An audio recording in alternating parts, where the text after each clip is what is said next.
Hello friends, welcome to S Academy. S Academy में आपका स्वागत है।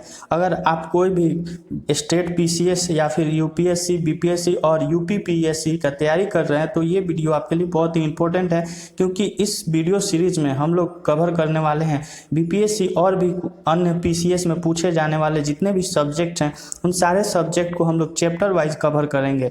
तो इस सीरीज में हम लोग सबसे पहले चैप्टर 1 में आज के वीडियो में टाइमलाइन ऑफ इंडियन हिस्ट्री देखेंगे, क्योंकि कोई भी हिस्ट्री होता है तो उसका एक टाइमलाइन होता है। तो अगर हम टाइमलाइन से स्टार्ट करके उस हिस्ट्री के बारे में पढ़ेंगे तो हमें ज़्यादा कॉन्सेप्ट अच्छे से समझ में आएंगे। तो इसलिए टाइमलाइन पढ़ना ज़रूरी है।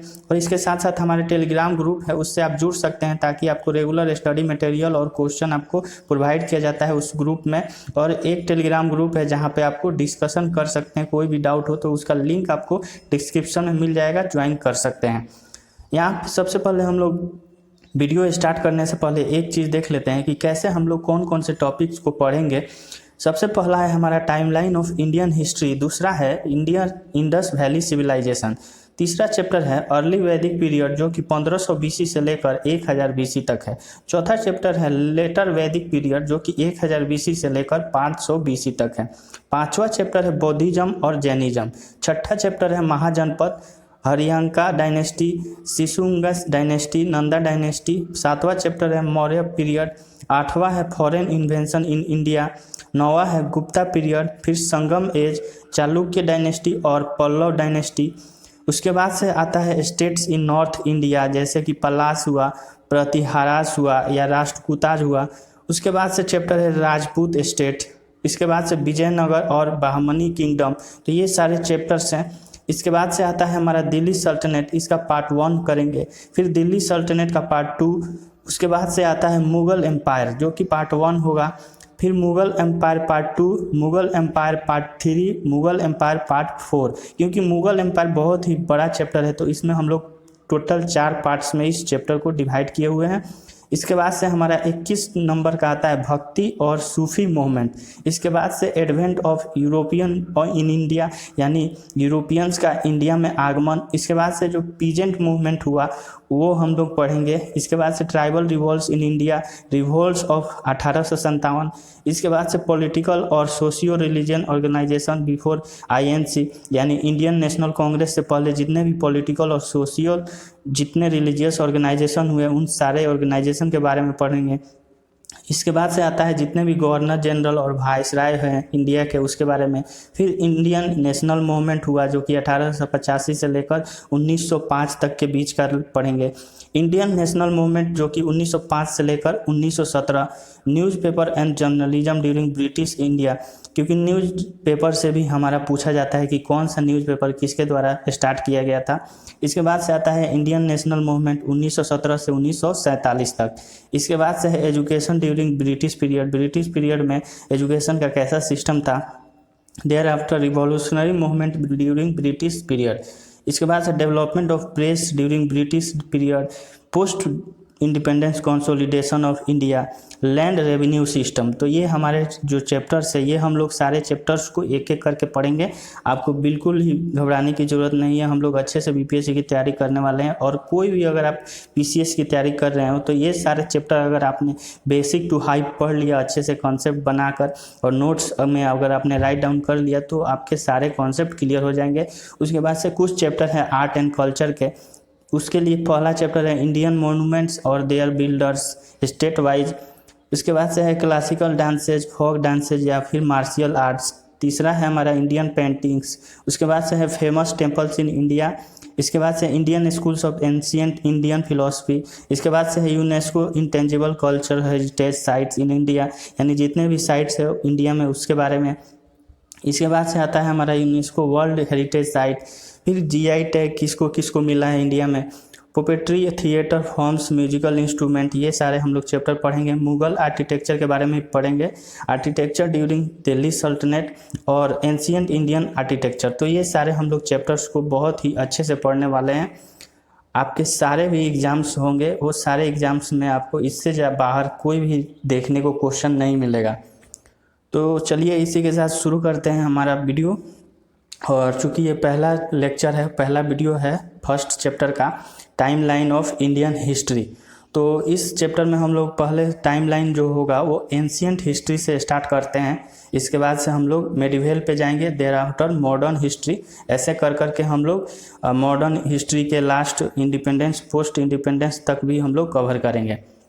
तो सबसे पहले 2 मिलियन बीसी से लेकर जो 10,000 बीसी तक का पीरियड था, उस पीरियड को हम लोग पैलियोलिथिक पीरियड बोलते हैं। पैलियोलिथिक पीरियड में क्या क्या हुआ ये आपको यहाँ पे देखने को मिल रहा है कि जो आग का डिस्कवरी हुआ था इसी पीरियड में हुआ था, और जो लोहे का जो आपका लाइम स्टोन यानी चूने का और जो भी पत्थरों का जो औजार होता था वो इसी एज में बनाया गया था। और इसके साथ साथ छोटा नागपुर प्लेटू का खोज इसी पीरियड में किया गया था। जो 2 मिलियन बीसी टू 50,000 बीसी का जो पीरियड था उसको हम लोअर पैलियोलिथिक बोलते हैं। तो लोअर पैलियोलिथिक ये आपसे पूछ सकता है कि जो इसका टाइम पीरियड क्या था, तो 2 मिलियन बीसी से लेकर 50,000 बीसी तक।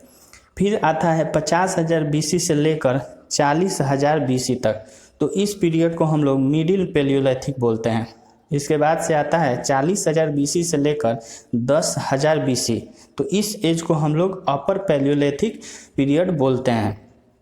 इसके बाद से आता है हमारा 10,000 बीसी, तो 10,000 बीसी से लेकर जो पीरियड चलता है इसको हम लोग बोलते हैं मेसोलिथिक एज। और मेसोलिथिक एज में क्या क्या डिस्कवरी हुआ था, तो उस समय जो शिकार करने की जो सिस्टम था वो चालू हुआ, और जो हर्डल्स थे वो अपने भेड़ बकरियों को चराने के लिए जंगलों और भी जगह लेकर जाया करते थे। तो ये शुरू हुआ था 10,000 बीसी से, यानी मेसोलिथिक एज से। इसके बाद से आता है 7,000 बीसी। 7,000 बीसी को नियोलिथिक एज बोलते हैं। नियोलिथिक एज में क्या हुआ था कि जो फूड प्रोड्यूसर थे वो यूज होते थे, उसके बाद से यूज पॉलिश्ड टूल्स, यानी जितने भी पॉलिश टूल होते थे उनको यूज करते थे। जो फूड प्रोड्यूसर जो होते थे, जो जिनका काम होता था फूड को प्रोड्यूस करना, तो जैसे कि फार्मर हो गए, तो ये सारे जो पर्सन थे ये पॉलिश टूल यूज करना शुरू कर दिए थे। इसके बाद से आता है हमारा प्री हड़प्पन फेज, और ये 3,000 बीसी तक चलता है, और इस एज को हम लोग कैल्कोलिथिक एज बोलते हैं। कैल्कोलिथिक एज में क्या हुआ था कि कॉपर का यूज स्टार्ट हो गया था, और ऐसा ये पहला मेटल था, कॉपर जो था ये पहला मेटल था जिसका खोज किया था कैलियोलिथिक एज में। इसके बाद से आता है 2500 बीसी। 2500 बीसी होता है हड़प्पन फेज। हड़प्पन फेज में क्या हुआ कि जो ब्रॉन्ज एज सिविलाइजेशन था वो स्टार्ट हुआ था, और अर्बन कल्चर का भी डेवलपमेंट इसी फेज में स्टार्ट हुआ था, जो कि 2500 बीसी है हड़प्पन फेज। इसके बाद से आता है हमारा 1500 बीसी से लेकर 1000 बीसी।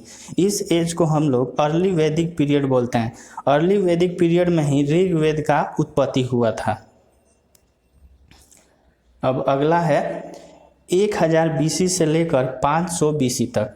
इस पीरियड को हम लोग लेटर वैदिक पीरियड बोलते हैं।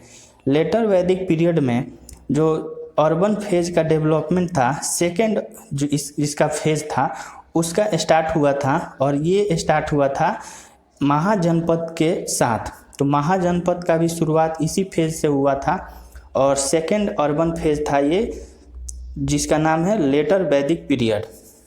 इसके बाद से आता है 600 बीसी से लेकर 325 बीसी, जो कि महाजनपद का ये पीरियड था, और इसमें क्या था कि 16 किंगडम विथ रिपब्लिक इस्टेब्लिश्ड, यानी 16 किंगडम का इसमें उत्पत्ति हुआ था महाजनपद में।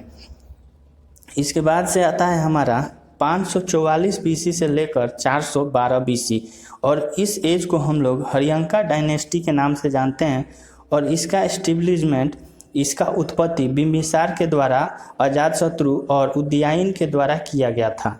तो इसमें आपके पर्सन के नाम भी याद रखे हैं, बिंबिसार, अजातशत्रु और उदयायन। इसके बाद से आता है हमारा 412 बीसी से लेकर 342 बीसी। तो इस एज को हम लोग शिशुंगा डायनेस्टी के नाम से जानते हैं। शिशुंगा डायनेस्टी और कालाशोका डायनेस्टी इसी एज में आए हुए थे। 344 से 323 के जो बीसी का पीरियड था ये नंदा डायनेस्टी का टाइम था, और इसमें महापद्मनंदा महापद्मनंदा ये उत्पत्ति हुआ था। इसके बाद से हमारा 563 बीसी से लेकर इसमें 563 बीसी में गौतम बुद्ध का जन्म हुआ था। तो इसमें गौतम बुद्ध का एस्टेब्लिशमेंट, बुद्धिज्म का जो एस्टेब्लिशमेंट है ये हुआ था 563 बीसी में। 540 बीसी में महावीर का जन्म हुआ था और महावीर के जन्म के साथ ही 24वें तीर्थकर था जैनिज्म के, ये उत्पत्ति हुआ था। महावीर जो थे ये 24वें जैनिज्म के तीर्थकर थे। फिर आता है 518 बीसी। 518 बीसी में पर्शियन का खोज हुआ था, पर्शियन का उत्पत्ति। और इस एज में क्या आपको चेंजेस मिले थे, डेरियस का उत्पत्ति भी इसी एज में किया गया था।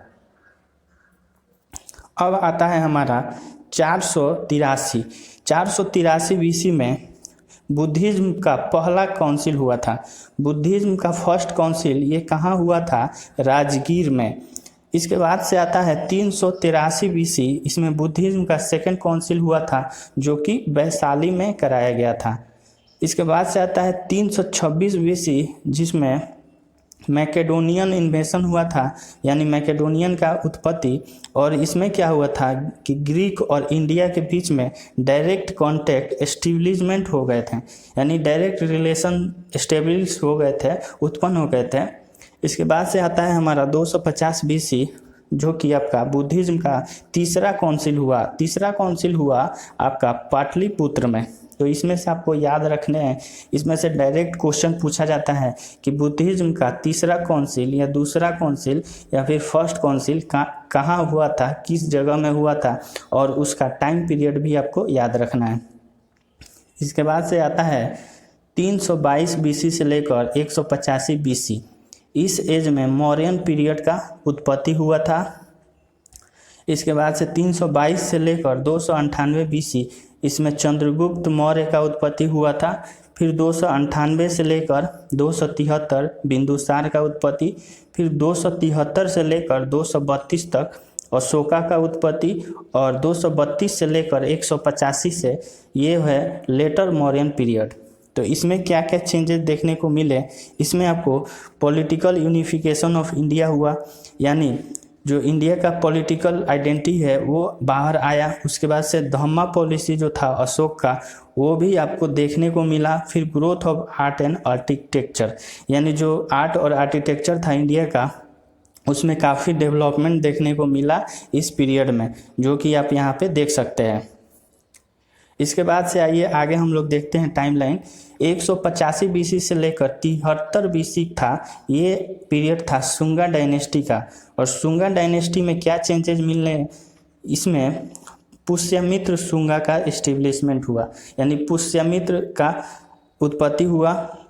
इसके बाद से आता है 73 बीसी से लेकर 28 बीसी, जो कि कण्वा डायनेस्टी था। और वासुदेव फाउंडेड द डायनेस्टी, यानी कण्वा डायनेस्टी ये वासुदेव के द्वारा फाउंड किया गया था। इसके बाद से आता है हमारा 60 बीसी से लेकर 225 एडी तक। अब हमारा चला गया टाइमलाइन 60 बीसी से लेकर 225 एडी तक। और इस पीरियड को सातवाहन डायनेस्टी कहते हैं। और सातवाहन में क्या था कि कैपिटल था वो पैठान था। इसके बाद दूसरा बीसी, सेकंड बीसी में इंडो ग्रीक्स का पीरियड है। और इसमें क्या था कि मिनेंडर, जो कि 150 से लेकर 145 एडी तक इसका शासन था। इसके बाद से आता है फर्स्ट बीसी से लेकर चौथा एडी तक, इसमें साकाज का आगमन हुआ। फिर रुद्रमन का इसमें शासन था 130 एडी से लेकर 150 एडी तक। इसके बाद से आता है फर्स्ट बीसी, जो कि पहला एडी से लेकर फर्स्ट बीसी से लेकर फर्स्ट एडी तक, जो कि पार्थियंस का एज था। और पार्थियंस के समय जो सेंट थॉमस थे वो इंडिया में आए हुए थे। और उस समय गोंडाफेरन्स का साम्राज्य था इंडिया में। इसके बाद से फर्स्ट एडी से चौथा एडी तक कुषाण का एज था। और कुषाण के समय कनिष्क जो थे वो राजा थे 78 एडी से लेकर 101 एडी तक। इसके बाद से आइए आगे देखते हैं। आगे 72 एडी का जो टाइम पीरियड था, इसमें चौथा बुद्धिज्म काउंसिल हुआ था, जो कि कश्मीर में कराया गया था। इसके बाद से तीसरा BC से लेकर तीसरा AD तक ये संगम एज के नाम से जानते हैं। इसमें क्या था, संगम कम्यून का उत्पत्ति हुआ था। फिर चेराज, चोलाज और पंडाज, इन तीनों का साम्राज्य स्थापित हुआ था। 319 AD से लेकर 540 AD के बीच में गुप्ता एज था और इसमें आपको 319 AD से लेकर गुप्ता एज चला। 319 से 334 AD ये चंद्रगुप्त फर्स्ट इसमें आए हुए थे, जो कि गोल्डन एज ऑफ इंडिया के नाम से जाना जाता है। 335 से लेकर 380 AD ये समुद्रगुप्त का एज था और इसमें क्या था कि numerous art and culture development हुआ। इसके बाद से 380 से लेकर 414 तक ये चंद्रगुप्त सेकंड, फिर 415 से 445 ये कुमार गुप्त आए। उसके बाद से 455 से लेकर 467 इसमें आते हैं स्कंद गुप्त, जो कि बहुत सारे बिल्डिंग टेम्पल्स बनवाने में माहिर थे। इसके बाद से आता है 550 AD से लेकर 647 AD, जो कि वर्धना डायनेस्टी हुआ। और वर्धना डायनेस्टी में जो हर्ष थे वो 606 से लेकर 647 AD तक थे। उसके बाद से कनौज असेंबली था और प्रयाग असेंबली, वो हुसांग जो था वो विजिट किया हर्ष असेंबली में। इसके बाद से 543 से लेकर 755 AD चालुक्य जो थे, चालुक्य ऑफ वातापी, ये इनका एज था। और डेवलपमेंट ऑफ वसेरा स्टाइल, वसेरा स्टाइल का जो डेवलपमेंट हुआ था वो हुआ था चालुक्य ऑफ वातापी में, जो कि 543 से लेकर 755 AD के बीच में था। 575 से लेकर 897 AD ये पीरियड था पल्लव ऑफ कराची का। और इसमें क्या था कि जो द्राविता स्टाइल में टेम्पल्स था उनको बनवाया गया और इनका डेवलपमेंट कराया गया। तो ये रहा हमारा मेडिवल हिस्ट्री का टाइमलाइन, जो कि टोटल आपको 2 मिलियन BC से लेकर आपको देखने को मिला। आगे हम लोग इसके बाद से करेंगे, ये हमारा एंशिएंट का था और आगे हम लोग इसके साथ मेडिवल का करने वाले हैं। तो वीडियो अच्छा लगा हो तो इसे लाइक और शेयर जरूर कीजिएगा। Thanks for watching this video.